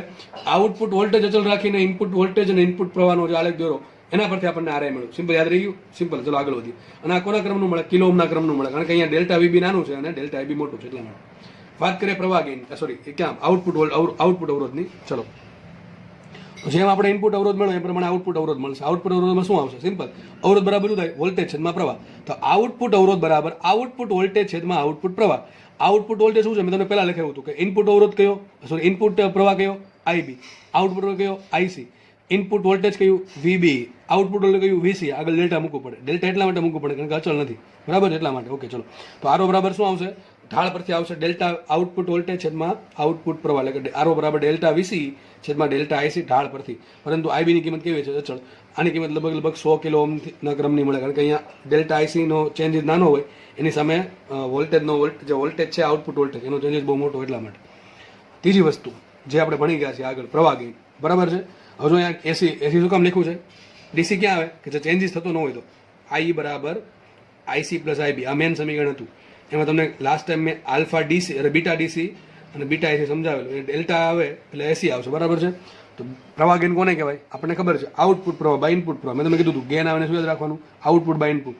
તો બીટા આઈસી શું આવશે? બીટા આઈસી બરાબર આવશે delta IC by delta IB. એકદમ સિમ્પલ વાત. ખબર પડી ગઈ કે નહીં? આઉટપુટ વોલ્ટેજનો ચેન્જીસ, સોરી આઉટપુટ પ્રવાહનો ચેન્જીસ છેદમાં આઉટપુટ ઇનપુટ પ્રવાહનો changes. Delta IC by delta IB ને કહેવાય બીટા આઈસી. અને હજી એક સૂત્ર આવે છે, બહુ જરૂરી સૂત્ર છે, ટ્રાન્સ કન્ડક્ટન્સ. બહુ જરૂરી છે. દાખલા બેઠા કંઈક પૂછે છે, 4 માર્ક રોકડા પાવશે. એને કહેવાય જીએમ. સિમ્પલ. આપણે જીએમ યાદ રાખશું. તો ટ્રાન્સ કન્ડક્ટન્સ શું છે? સૂત્ર બેઠું છે આવું, બસ સૂત્ર સીધું યાદ રાખવાનું છે. આવું શું કામ કર્યું તમને કહું છું. તો ટ્રાન્સ કંડક્ટરનું સૂત્ર તમારે ડાયરેક્ટ વાપરવાનું છે, યાદ રાખવાનું છે. સૂત્ર શું છે? ટ્રાન્સ કન્ડક્ટન્સ બરાબર બીટાના છેદમાં આરઆઈ. એટલે કે પ્રવાહ ગેઇન ના છેદમાં ઇનપુટ અવરોધ. શું આવે? પ્રવાહ ગેઇન છેદમાં આરઆઈ. 5-6 વખત બોલશું આવડી જશે. જીએમ બરાબર beta by RI. Beta by RI. Beta by RI. Beta કયો આવશે? એસી. ચલો, બીટાની કિંમત શું હોય? બીટા આપણને ખબર છે, અહીં જોવાની જરૂર નથી. બીટા બરાબર શું આવશે? બીટા શું છે? પ્રવાહ ગેઇન છે. પ્રવાહ ગેઇન કોને કહેવાય? આઉટપુટ પ્રવાહ બાય ઇનપુટ પ્રવાહ. તો delta IC by delta IB. શું આવશે? Delta IC by delta IB છેદમાં આરઆઈ. શું હોય? ઉપર જોવાની જરૂર નથી. આરઆઈ શું આવશે? આરઆઈ આમ વિચારવાનું. આરઆઈ શું છે? ઇનપુટ અવરોધ છે. ઇનપુટ અવરોધ શું હોય? ઇનપુટ વોલ્ટેજ છેદમાં ઇનપુટ પ્રવાહ. તો શું આવશે અહીંયા? ડેલ્ટા વીબી છેદમાં ડેલ્ટા આઈબી. આ ઇનપુટ વોલ્ટેજ છેદમાં ઇનપુટ પ્રવાહ થઈ ગયું. પણ જો બેમાંથી ડેલ્ટા આઈબી ઉડી જશે, વધે શું? Delta IC by delta VB. શું વધ્યું?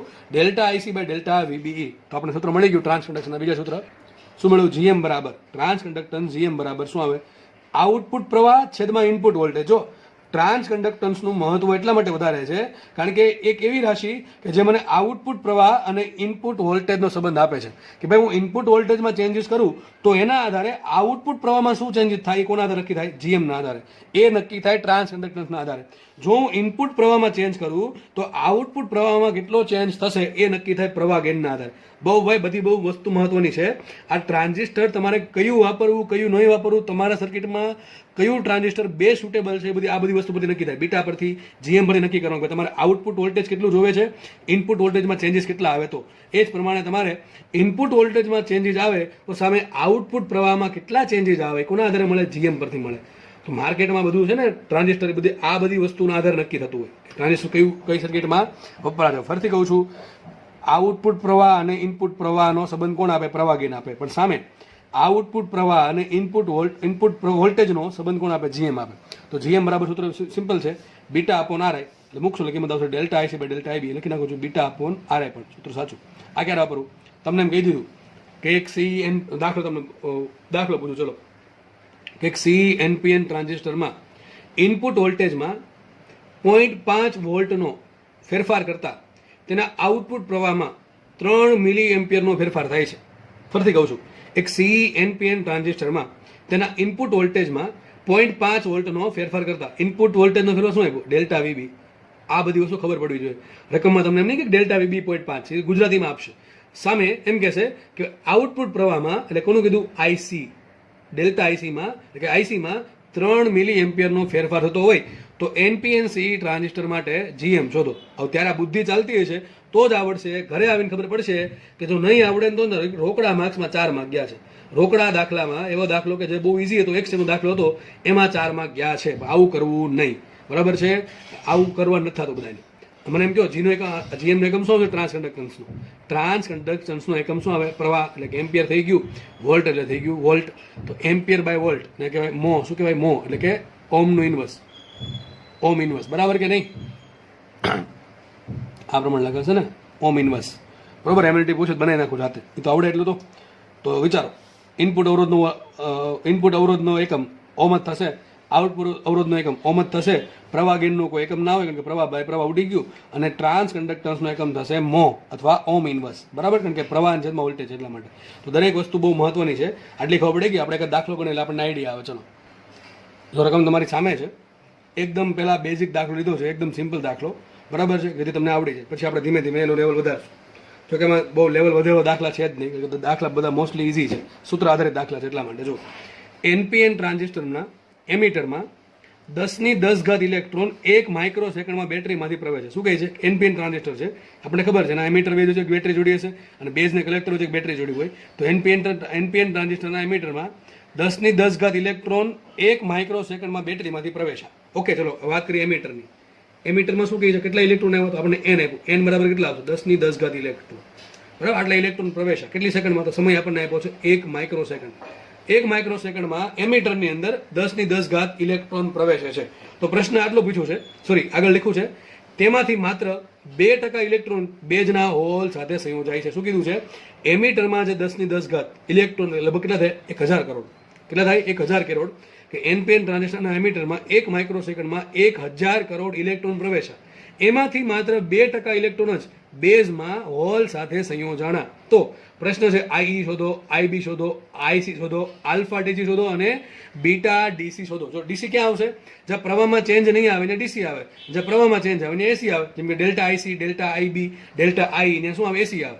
પણ એ ખાલી સિમ્પલ IE, IB, IC આવે ને શું આવે? DC આવે. તમને ખબર છે. ચલો, તમારે એક કામ કરીએ. જો તમને કોની વાત કરી? એમીટરની વાત કરી. એમીટરમાં કેટલા ઇલેક્ટ્રોન આવે કેટલા સમયમાં, એના આધારે પ્રવાહ મળે કે ન મળે. સૂત્ર કયું આવે? પ્રવાહ બરાબર Q/T. Q બરાબર શું હોય? આપણને યાદ કરો, Q બરાબર NE. યાદ છે કે નહીં? ચેપ્ટર નંબર 1, Q બરાબર શું? NE. તો મુખ્ય કિંમત પ્રવાહ, આ કયો પ્રવાહ મળશે? IE મળશે. કેમ? કારણ શું? આટલા ઇલેક્ટ્રોન છે એ એમીટરમાં પ્રવેશે એટલા માટે. તો મુખ્ય કિંમત IE બરાબર Q/T. Q બરાબર શું હોય?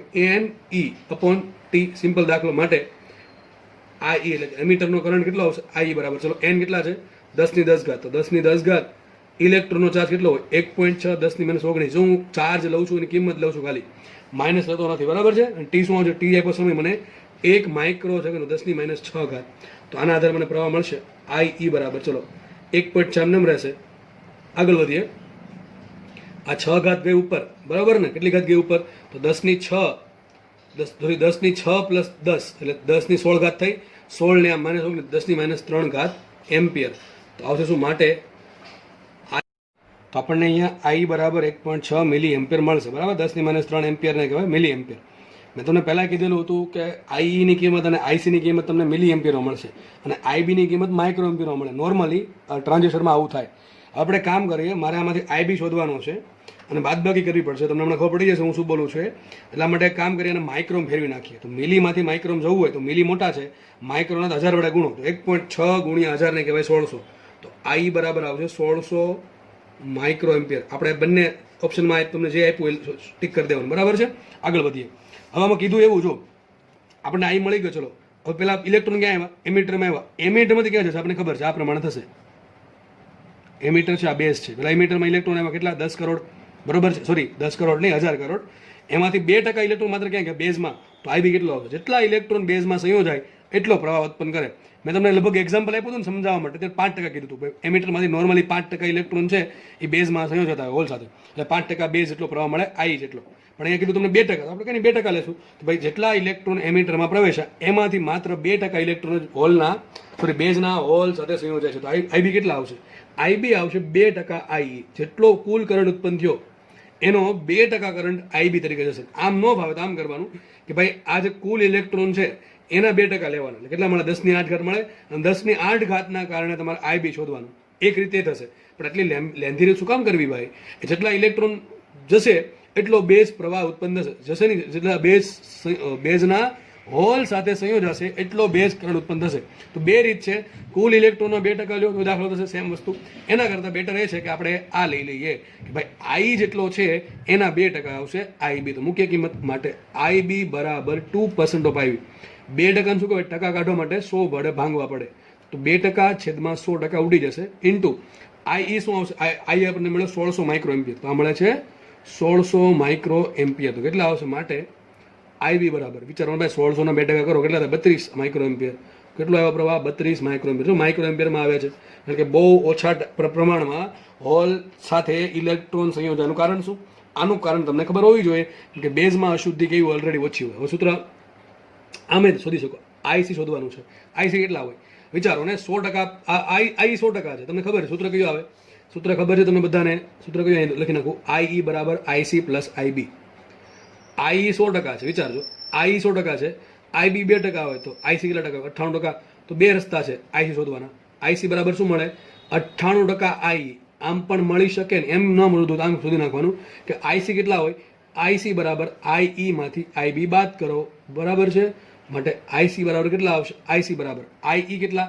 એ તો આપણે ખબર છે 1600 micro ampere. 1600 micro ampere minus IB કેટલા? 32 માઇક્રો એમ્પિયર. બેની બાદ બાકી કરો તો શું આવશે? 1600 માંથી 32 વધશે કેટલા? માટે આઈસી બરાબર 1530 70 એટલે 1568 માઇક્રો એમ્પિયર. આ તમને મળી ગયું. અરે શું મળ્યું? આઈસી.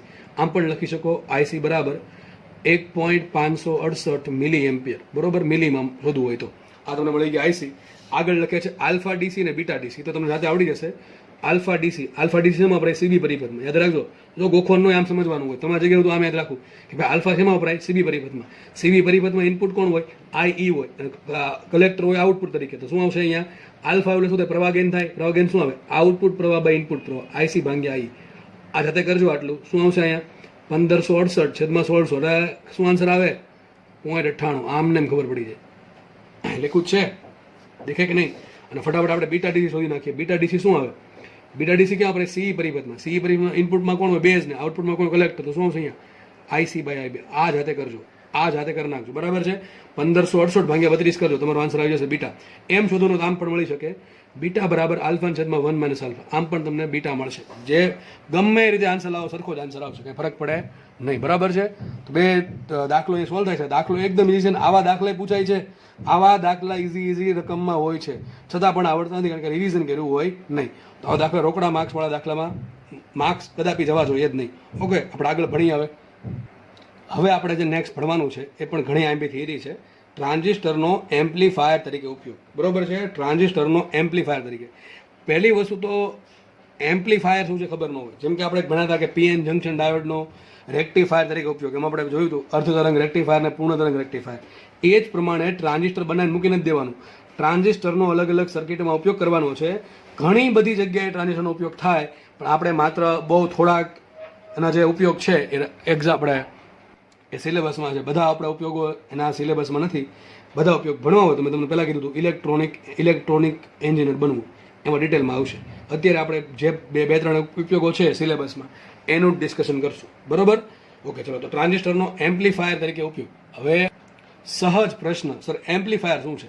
સિમ્પલ ભાષામાં કહું, એમ્પ્લીફાયર એટલે કે નાના સિગ્નલને મોટા સિગ્નલમાં રૂપાંતર કરી દે એવું કંઈક સર્કિટ. એમ્પ્લીફાયર શું છે? નાનું સિગ્નલ છે એને મોટા સિગ્નલમાં ઉપયોગ કરી દે એને એમ્પ્લીફાયર કહેવાય. માનો કે તમારી પાસે 2 વોલ્ટનું કોઈ સિગ્નલ છે. આ બધી વસ્તુનો ઉપયોગ ખાસ કમ્યુનિકેશનમાં થાય. આપણે મોબાઈલમાં વાત કરીએ, ઘણી બધી જગ્યામાં તો કમ્યુનિકેશન આવે, ત્યાં આ બધી એમ્પ્લીફાયર સર્કિટનો ઉપયોગ થાય. તો માનો કે તમારી પાસે 2 વોલ્ટનું સિગ્નલ છે, આને તમારે 10 વોલ્ટના સિગ્નલમાં રૂપાંતર કરવું છે, તો આપણે આ સિગ્નલને એમ્પ્લીફાયરને આપવું પડે, અને એમ્પ્લીફાયર આપણી જરૂરિયાત અનુસાર 10 વોલ્ટનું સિગ્નલ આપે. તો સિમ્પલ ભાષામાં એમ્પ્લીફાયર, વિચારો એમ્પ્લીફાયર, પેલું સોંગ નથી એમ્પ્લીફાયર છે, સોંગ આવ્યું હતું બહુ જૂના સમયમાં, એ નથી દોસ્ત. આ એમ્પ્લીફાયર શું છે? એમ્પ્લીફાયર છે એટલે વિવર્ધિત કરવું, મોટું કરવું. એમ્પ્લીફાયર ગુજરાતી એવું થાય, ટુ એમ્પ્લીફિકેશન, ટુ એમ્પ્લીફાય થાય મોટું કરવું, વિવર્ધિત કરવું, બરાબર. અને જે પ્રોસેસ છે એને કહેવાય એમ્પ્લીફિકેશન. શું કહેવાય? એમ્પ્લીફિકેશન. તો એમ્પ્લીફાયર શું કરે? નાના સિગ્નલને મોટા સિગ્નલમાં રૂપાંતરિત કરે. હવે એમાં એમ્પ્લીફાયર બનાવવામાં ટ્રાન્ઝિસ્ટરનો ઉપયોગ થાય છે, એટલા માટે લખવું ટ્રાન્ઝિસ્ટરનો એમ્પ્લીફાયર તરીકે ઉપયોગ. ચલો હવે વિચારજો, મારે એક સર્કિટ બનાવવી પડશે જેમાં ટ્રાન્ઝિસ્ટર મૂકવું પડશે, અને ટ્રાન્ઝિસ્ટરની ગોઠવણી અને આજુબાજુ અમુક સર્કિટ એવી ગોઠવવી પડશે કે જેથી હું ટ્રાન્ઝિસ્ટરની ઇનપુટ સર્કિટમાં કોઈ ઇનપુટ આપીશ, કોઈ સિગ્નલ આપીશ, અને આઉટપુટ સર્કિટમાં એક સિગ્નલ મેળવીશ. તો અહીંયા ઇનપુટ સિગ્નલ આપીશ, અહીંયા આઉટપુટ સિગ્નલ આપીશ. બંનેમાં આઉટપુટ સિગ્નલ છે એ ઇનપુટ સિગ્નલ કરતાં મોટું હશે એવું તમને સાબિત કરીને હમણાં હું આપી દઈશ, બરોબર. ચલો તો ફટાફટ સમજીએ. પહેલાં મેં જસ્ટ ખાલી એમ્પ્લીફાયરની સર્કિટ બનાવી છે, આમાં કોઈ મેં ઇનપુટ સિગ્નલ જોડવું નથી. તો એમ્પ્લીફાયરમાં યુઝ કોનો કરવાનો છે? ટ્રાન્ઝિસ્ટરનો. ચલો ટ્રાન્ઝિસ્ટરમાં બે શું થશે? અને મેં તમને કીધું હતું ટ્રાન્ઝિસ્ટરમાં કયો ટ્રાન્ઝિસ્ટર આપણે આવશે? NPNC. કયું આવશે? NPNC આવશે. તો અમે જે એમિટર છે એ મેં કોમન કરેલ છે. એક સાઈડ આવશે ઇનપુટ સર્કિટમાં બેઝ, અને એક સાઈડ આવશે કલેક્ટર સર્કિટમાં આઉટપુટ સર્કિટમાં કલેક્ટર. ઓકે, ઇનપુટ સર્કિટમાં બેઝ ને એમિટર, આઉટપુટ સર્કિટમાં કલેક્ટર ને એમિટર. ચાલુ થઈ ગયું. હવે પેલા મેં છે ને આગળ જે ડાયાગ્રામ દોર્યો હતો હમણાં તમને લાક્ષણિકતા ભણાવવા માટે, એ જ ડાયાગ્રામ અહીંયા છે. જુઓ, એક બેટરી છે VBB, એક બેટરી છે VCC. આ VBB બેટરી ઇનપુટ સર્કિટને કરંટ પ્રોવાઈડ કરે, VCC બેટરી છે એ આઉટપુટ સર્કિટને IC કરંટ પ્રોવાઈડ કરે. હવે અહીંયા મેં બીજો કોઈ અવરોધ જોડો નથી. ત્યાં અમે છે ને એક અવરોધ અહીંયા R1 જોડો હતો ને એક અવરોધ R2 જોડો હતો. યાદ કરો, અહીંયા અવરોધ R1 હતો અને ત્યાં અવરોધ R2 હતો. R1 R2 નું કામ શું હતું? ભાઈ જો કામ પડે એ પ્રમાણે જોડવું પડે. મેં R1 માં ચેન્જ કરીને IB અને VB એનો આલેખ દોર્યો હતો, યાદ હોય તો. અને એ જ પ્રમાણે મેં R2 માં ચેન્જ કરીને IC અને VC એનો આલેખ દોર્યો હતો. પણ અહીંયા મારે કોઈ ચેન્જ કરવાના થતા નથી. અહીંયા અવરોધ R1 નું કામ જ નથી. અહીંયા અવરોધ R1 નું કામ નથી. પણ મારે આઉટપુટમાં એક અવરોધ બહુ જ મહત્વનો RL નું કામ છે. કોનું કામ છે? RL નું. અને તમે જોજો RL છે એ ભાઈ આ સર્કિટનો મેન આમ કિંગ કહેવાય તો RL છે. RL ના આધાર નક્કી થશે બધું, બરાબર. સિગ્નલ કેવડું થશે, સિગ્નલ કેટલું મોટું થશે એ ડિપેન્ડ કરશે RL ની કેવું, પણ આપણે છેલ્લે સાબિત કરશું, બરાબર. ફટાફટ આગળ વધીએ. તો એક બેટરી છે VBB, એ કરંટ આપે છે IB, બરોબર છે. હવે બીજો કોઈ પણ પ્રકારનો અવરોધ જ જોડો, એટલા માટે અહીંયા આપણે કોઈ અવરોધ જોડો છે નહીં. થશે શું? આવું થશે. જો એટલે આપણે ઇનપુટ સર્કિટની વાત કરીએ અને પછી આપણે આઉટપુટ સર્કિટની વાત કરીએ. તો ઇનપુટ સર્કિટમાં શું કરશે? VBB બેટરી છે, આ કરંટ આપશે IB કરંટ, પણ IB કરંટ કંઈ વપરાશે જ નહીં. હકીકત થોડોક તો વપરાય જાય, બરાબર. આ વાયરિંગમાં પણ આપણે માને કે વાયરિંગમાં કોઈ અવરોધ છે નહીં, તો અહીંયા અવરોધ અહીંયા સુધીમાં કોઈ પણ પ્રકારનો કરંટ વપરાશે નહીં, બરાબર છે. તો આ બધું વોલ્ટેજ જશે ક્યાં? વોલ્ટેજ જશે VB તરીકે. દેખાય કે નહીં? જો હું અહીંયા અવરોધ R1 જોડી દઉં, મને અવરોધ જોડી દઉં છું, તો VBB ના બે ભાગ પડે. એક તો અવરોધ R કેટલો કરંટ લઈ, IB ઇન્ટુ R જેટલો વોલ્ટેજ લઈ, અને બાકીનો કોને મળે? આ VB તરીકે મળશે. પણ અહીંયા કોઈ પણ પ્રકારનો અવરોધ છે નહીં, તો VBB છે એ બધું ક્યાં જશે? VB તરીકે. અરે વિચારો ને દોસ્ત, આ 2 પોઈન્ટ અને આ 2 પોઈન્ટ વચ્ચે કઈ ફરક પડે? કંઈ ફરક ન પડે. જો આ પોઈન્ટ ને આ પોઈન્ટ વચ્ચે કંઈ નથી, આ પોઈન્ટ ને આ પોઈન્ટ વચ્ચે કંઈ નથી. તો આ 2 પોઈન્ટ વચ્ચે કેટલું વોલ્ટેજ? VBB. આ 2 પોઈન્ટ વચ્ચે કેટલું વોલ્ટેજ? VBE. મેં જો કીધું તું આ પોઈન્ટ લો, આ પોઈન્ટ લો, આ પોઈન્ટ લો, આ પોઈન્ટ લો, કે ઊભા સીધા પોઈન્ટ લો, બધા પોઈન્ટ સરખા છે. કારણ શું છે? કારણ એ છે કે બંને વચ્ચે કંઈ વોલ્ટેજ કેવું સરખું જ હોય. તો અહીંયા વોલ્ટેજ VBB છે, અહીંયા વોલ્ટેજ VBE છે, પણ આ 2 પોઈન્ટ સરખા છે, આ 2 પોઈન્ટ સરખા. સાબિત શું થયું? VBB બરાબર VBE. આવું ક્યારે? આપણે કોઈ હજી ઇનપુટ જ નથી આપ્યું, હજી મેં એમ્પ્લીફાયર બનાવ્યું જ નથી, બનાવવાની શરૂઆત કરું છું. તો શરૂઆતમાં શું લખ્યું છે? જ્યારે કોઈ પણ પ્રકારનું ઇનપુટ સિગ્નલ, ચાલો સર કેમ ઇનપુટ સિગ્નલની વાત કેમ આવે છે?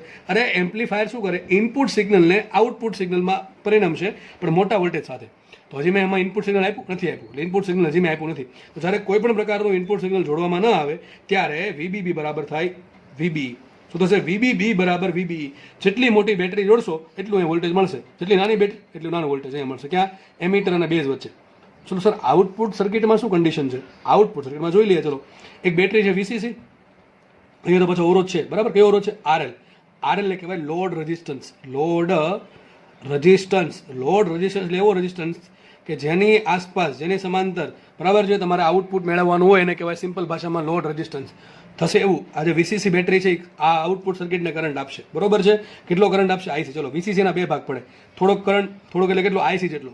આઈસી જેટલો કરંટ આરએલ માંથી પસાર થયો, તો વીસીસીનો થોડોક ભાગ કેટલો? આઈસી આરએલ જેટલો ભાગ કોણ લઈ લેશે? આ લઈ લેશે. કોણ લઈ લેશે? અવરોધ આરએલ. તો આઈસી આરએલ જેટલો વોલ્ટેજ આને મળ્યું, તો બાકીનું વોલ્ટેજ ક્યાં છે? ચલો આગળ વધીએ. આગળ બીજું કંઈ આવતું જ નથી. છેક શું એવું કલેક્ટર આવ્યું, અને કલેક્ટરથી અંદર પ્રોસેસ થઈને શું આવ્યું? એમીટર આવ્યું, બરાબર છે. તો આ પોઈન્ટ અને આ પોઈન્ટ, કે પછી આ પોઈન્ટ લો ને આ પોઈન્ટ લો, ત્યાં વોલ્ટેજ કેટલું હશે? વીસીઈ હશે. કેટલું હશે? વીસીઈ હશે. જો વીસીસી બેટરીના બે ભાગ પડશે, લખ્યું છે અહીંયા વીસીસી બેટરીના બે ભાગ પડશે. વીસીસી બેટરીનો અમુક ભાગ જો એ જશે, કેટલો? આઈસીઆરએલ. તો અહીંયા આવશે વીસીસી બરાબર આઈસીઆરએલ પ્લસ થોડોક ભાગ ક્યાં જશે? વીસીઈ તરીકે. અને ડાયરેક્ટલી છે ને ઇનપુટમાં દરેક બધો ભાગ ક્યાં ગયો? ઇનપુટ બેટરીનો વીબીઈ તરીકે ગયો. પરંતુ એ વીસીસીમાં બધો ભાગ વીસીઈ તરીકે નહીં જાય, કારણ કે લોડ અવરોધ છે, કયો છે? આરએલ છે. તો વીસીસી બરાબર આઈસીઆરએલ પ્લસ, આટલી ખબર પડી ગઈ. વીસીસી બરાબર આઈસીઆરએલ પ્લસ વીસીઈ. અહીંયા શું આવ્યું સીધું? વીબી બરાબર વીબીઈ. આટલે આવી ગયો. હવે એક કામ કરે, આપણું એમ્પ્લીફાયર અહીંથી સ્ટાર્ટ થયું. અહીં એમ્પ્લીફાયર નથી, હજી એમ્પ્લીફાયર છે જ નહીં. કેમ એમ્પ્લીફાયર નથી? અરે આપણે કંઈ જોડું જ નથી. જેને નાના સિગ્નલને મોટું સિગ્નલ કરવાનું છે એના માટે મારે ઇનપુટ સિગ્નલ આપવું પડે. હવે આપણે ઇનપુટ સિગ્નલ આપીએ. ચલો, ઇનપુટ સિગ્નલ આપવાનું ક્યાં? ઇનપુટ સર્કિટમાં. આઉટપુટ સિગ્નલ ક્યાં મળશે? આઉટપુટ સર્કિટમાં. ધ્યાનથી સમજો, ધ્યાનથી સમજો. જો શું કહું છું કે આપણે બેટરી સર્કિટ, જો બેટરી સર્કિટ છે, વધારાનું એક વસ્તુ આવી જોઈએ કે આ વસ્તુ ખાલી આવી. આ શું છે? આ એમીટર નથી, આ વોલ્ટ મીટર નથી. આ આપણે ઇનપુટ સિગ્નલ આપ્યું. શું આપ્યું? Input signal. હવે જે ઇનપુટ સિગ્નલ છે ને એ અચળ નથી, એવું નહીં. 2 વોલ્ટનું છે. એક આ ટાઈપનું સિગ્નલ, જો આ ટાઈપનું, કે પેલા 0 વોલ્ટ છે, ધીમે ધીમે ધીમે વધે છે, પછી મહત્તમ થયું, પછી 0 થયું, પછી ઋણમાં મહત્તમ થાય, પછી 0 થાય છે. ટૂંકમાં સાઇનોસોઇડિયલ. કેવું છે? સાઇનોસોઇડિયલ આપણે વેવ આપ્યું. ટૂંકમાં સાઇન ને કોસાઇન ટાઈપનું આપણે ઇનપુટ આપશું. સાઇન અને કોસાઇન ટાઈપનું ઇનપુટ આપશું. અને ભાઈ મોટા ભાગના સિગ્નલો સાઇન કોસાઇન સ્વરૂપે જ હોય. ટૂંકમાં કેવા હોય? સાઇનોસોઇડિયલ વેવ જ હોય. એટલે માટે એવું નહીં 2 વોલ્ટનું સિગ્નલ આપીએ આપણે. કેવું આપશું? Variable signal. તો આ મારું ઇનપુટ સિગ્નલ છે. જેવું મેં ઇનપુટ સિગ્નલ આપ્યું, થશે શું? બેટરી કરંટ આપશે આઈબી. આઈબીના કારણે વોલ્ટેજ આવશે વીબી. અહીંયા હજી કંઈ ચેન્જ થયો નથી. થશે, જો ધ્યાનથી સમજો. પહેલાં શું હતું? ઇનપુટ સિગ્નલ હતું, જેટલું વીબીબી હતું એટલું વીબીઈ હતું. ધારો કે વીબીબી બરાબર 5 વોલ્ટ છે, તો વીબી કેટલા? 5 વોલ્ટ હશે. ધ્યાનથી સમજો. હવે આ 5 વોલ્ટની બેટરી જોડે અહીંયા કેટલું વોલ્ટેજ મળે? 5 વોલ્ટ. આ જે ઇનપુટ સિગ્નલ છે નહીં, માનો કે આપણે ઇનપુટ સિગ્નલ છોડી દીધું, તો સમજો તો આ બે પોઈન્ટ ને આ બે પોઈન્ટ, એવા પ્રમાણે આ બે પોઈન્ટ ને આ બે પોઈન્ટ, જેટલું વોલ્ટેજ અહીંયા છે એટલું વોલ્ટેજ અહીંયા હોવું જોઈએ. પરંતુ હવે વીઆઈ આવશે. વીઆઈ એટલે કે ઇનપુટ વોલ્ટેજ. માનો કે આ 0 વોલ્ટ, શરૂઆતમાં 0 વોલ્ટ છે, આખો કેટલું વોલ્ટેજ થશે? આ 5 વોલ્ટ ને આ 0 વોલ્ટ કેટલું થશે? 5 ને 0 5 થશે. તો વીબી કેટલા મળે? 5 મળે. માનો કે આ જો વધતું જાય છે, આ તો અચળ છે, વીબીબી 5 વોલ્ટની બેટરી અચળ છે, પણ ધીમે ધીમે આ વધે છે. માનો કે આ વધીને 2 વોલ્ટ થઈ ગયા, તો આ 2 વોલ્ટ અને આ 5 વોલ્ટ 7 વોલ્ટ થયા. તો વીબી કેટલા મળશે? વીબી 7 વોલ્ટ મળશે. હવે વીબી અચળ છે, હવે વીબી અચળ કેટલા થઈ ગયા? 7 વોલ્ટ થઈ ગયા. સામે જો હવે વીબી ઘટે છે, પાછા વીબી ઘટે છે, તો ધીમે ધીમે વીબી ઘટતું જશે, 7 વોલ્ટ બધી ઘટા કરશે. પાછું જ્યારે વીઆઈ બરાબર 0 થઈ ગયું ત્યારે વીબીબી બરાબર વીબી થશે, કારણ કે બે સરખા થઈ ગયા.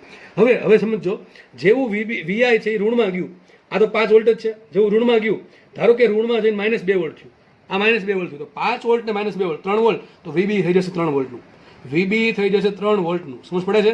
ફરતી પાછા જેમ ઋણમાં જેમ ઇનપુટ સિગ્નલ વધીને પાછું 0 થઈ જશે, તો પાછું વીબી 5 વોલ્ટનું થઈ જશે.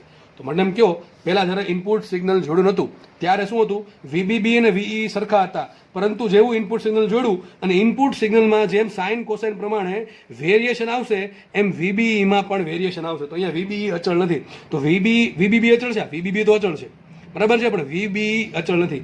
મને એમ કહો વીબી અચળ ન હોય તેમાં શું થાય? ડેલ્ટા ઉત્પન્ન થાય. શું આવશે અહીંયા? Delta VB. શું આવશે? Delta VB. અને મારે શોધવું છે ડેલ્ટા વીબી કેટલા. સીધી વાત છે, જેટલું આનું ઇનપુટ હશે એટલું ડેલ્ટા વીબી વધારે હશે. એક વાત તો ભાગે આ 5 વોલ્ટ છે, તો આ 5 વોલ્ટ હશે જ, પ્લસ માઇનસ જે થશે આના આધારે છે. આ 2 વોલ્ટ તો 5 ને 2 7 થઈ જશે, આ -2 તો 5 -2 3 થઈ જશે. તો યાદ રાખો, ડેલ્ટા વીબી કેટલું હશે? વીઆઈ જેટલું હશે. કેટલું હશે? વીઆઈ જેટલું. યાદ રાખો, બહુ મહત્વની વાત છે. જેટલું મોટું નાનું મોટું જે ઇનપુટ સિગ્નલમાં વેરિએશન આવશે એ પ્રમાણે વીબીમાં વેરિએશન આવશે. તો પહેલી વસ્તુ સાબિત શું કરી આપણે? ડેલ્ટા વીબી બરાબર વીઆઈ. બરાબર છે? તો આપણે સાબિત શું કર્યું? જેટલું ઇનપુટ સિગ્નલમાં વેરિએશન આવશે એટલું આપણે ડેલ્ટા વીબી એટલું થશે. આઉટપુટમાં શું થાય? આઉટપુટમાં કોઈ સિગ્નલ જોડું નથી, આઉટપુટમાં સિગ્નલ મેળવવાનું છે. અને આઉટપુટમાં સિગ્નલ ક્યાં મેળવશું? યાદ રાખજો, આ બે પોઈન્ટ વચ્ચે, આ પોઈન્ટ અને આ પોઈન્ટ. ટૂંકમાં અહીંયા આપણે આઉટપુટ મેળવશું.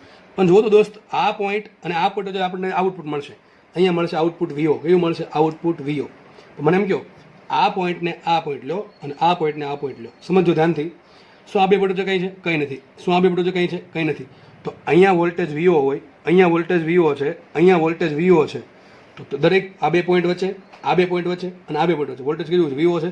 પરંતુ આ પોઈન્ટ અને આ પોઈન્ટ વચ્ચે વોલ્ટેજ છે વીસી. કયું છે? વીસી. હવે અહીંયા ઇનપુટ સર્કિટમાં ચેન્જ આવશે તો આઉટપુટ સર્કિટમાં ચેન્જ આવશે. ધારો કે વીસી નું થઈ ગયું ડેલ્ટા વીસી. શું થઈ ગયું? Delta VC. એની સમજો. તો વીસી થઈ ગયું ડેલ્ટા વીસી. તો ડેલ્ટા વીસી આ બે પોઈન્ટ વચ્ચે હોય, બરાબર છે? આ બે પોઈન્ટ વચ્ચે લ્યો કે આ બે પોઈન્ટ વચ્ચે લ્યો. મેં પહેલા કીધું હતું આ બે પોઈન્ટ સરખા છે, એ પ્રમાણે આ બે પોઈન્ટ સરખા છે. તો અહીંયા પણ શું છે? ડેલ્ટા વીસી જશે. તો સાબિત શું થયું? અહીંયા વીઓ છે, અહીંયા વીઓ છે, અહીંયા વીઓ છે ને અહીંયા ડેલ્ટા વીસી છે. સાબિત શું થઈ ગયું? ડેલ્ટા વીસીઈ બરાબર વીઓ. ટૂંકમાં જે ઇનપુટ વોલ્ટેજમાં જે ચેન્જ આવશે એ જ હકીકત ઇનપુટ વોલ્ટેજ છે, અને જે આઉટપુટ વોલ્ટેજ વીસીઈમાં જે ચેન્જ આવશે ડેલ્ટા વીસી એ જ આઉટપુટ વોલ્ટેજ વીઓ છે. આપણે અહીંયા રાખીએ. કાલે નેક્સ્ટ ટાઈમ આપણે જ્યારે ચર્ચા કરશું ત્યારે અહીંથી ડાયરેક્ટ સ્ટાર્ટ કરીશ. બરાબર છે? ઓકે, ધન્યવાદ. જય હિન્દ.